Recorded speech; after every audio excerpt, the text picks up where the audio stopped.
nyt on sitten viimeistely.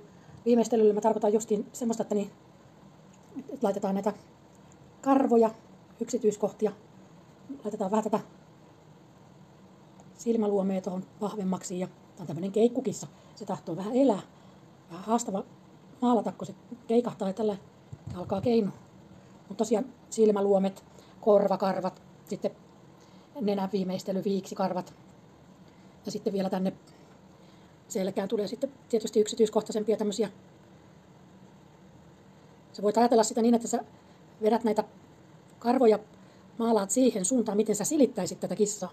Tää häntä oli hauska, kun se meni, tässä oli tämmöinen kolo valmiina, niin siinä oli niin oikein hännän paikka.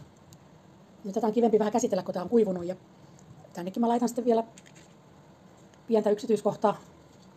Sä voit tehdä niin yksityiskohtaisen, kun sä ikinä itse haluat, niin vähän tämmöistä, että menee tuohon harmaan päälle.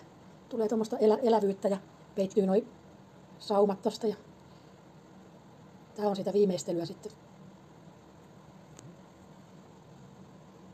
Näytän sitten lopputuloksen.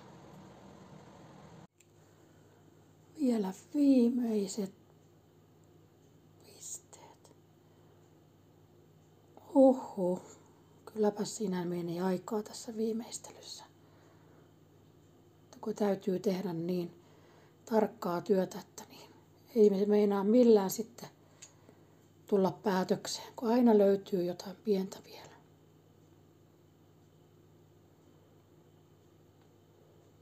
Nyt mä lopetan.